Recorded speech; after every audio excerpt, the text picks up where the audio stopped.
ugu horeyn waxaan leeyahay xoogga dalka Soomaaliyeed meel kasta oo ay joogaan iyo ummadda Soomaaliyeedba salaamu calaykum waraxmatullaahi wabarakaatuh salaan kadib waxaan maanta joognaa garoonkii Raas Kambooni ee degmada Badhaadhe runtii waxa weeye garoonkaasi waa garoon caalami ah waa garoon ciidamada xoogga dalka Soomaaliyeed oo dhan u furan ciidamada qaybaheeda kala duwan ee Soomaaliya ayaa ku sugan ilaahay maadi maanta waxaan ugu soo biiray ciidanka cirka ee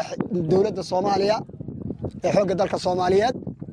runtii gaadiidka muxuu hadii la yiraahdo ciidanka cirka ee Soomaaliya waad aragtaan waxa weeye ayadoo ma garanaysa hadii la yiraahdo waajibaadka qaranka gudanaysa ciidamada xoogga dalka Soomaaliyeed gaar ahaan ciidanka cirka maanta halkan wuxuu noogu keenay isagoo muxuu nagu soo biiray oo waajibaadka qaran gudanaya saanad military iyo hadii la yiraahdo agab ciidamadu u baahan yihiin runtii waxaan isleenahay waajibaad qaran bay gudanayaan ciidanka xoogga dalka Soomaaliyeed gaar ahaan ciidamada waxa weeye cirka laba shalay waxaa noo yimid oo dawladda Soomaaliya soo dirtay ciidanka waxa weeye badda ee Soomaaliya ciidankaas oo waxa weeye la wareegay guud ahaan mas'uuliyaddii badda oo runtii aan isleenahay ilaa waqtigan iyo waqtigii ay yimaadeen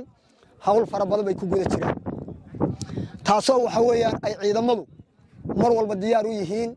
qayb waliba inay muxuu aqoonta iyo waxa weeyaan qaybta ay qaabilsantahay inay la wareegto ciidankii afantariga jooga ciidankii badda jooga ciidankii cirka jooga ciidankii kale hadii la yiraahdo nabad sugidda iyo hadii la yiraahdo ciidankii booliska qaranka Soomaaliya waxaan leeyahay hadii la yiraahdo ciidanka xoogga dalka Soomaaliyeed qaybihiisa kala duwan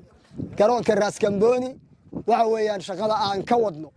waa mid muxuu hadii la waajibaadka qaranka aan ku gudanayno mid waxa weeyaan aan dib uga laabanayna ma aha waxaan leenahay ummadda Soomaaliyeed guul iyo gobonnimo u rajaynaya aad baad u mahadsantahay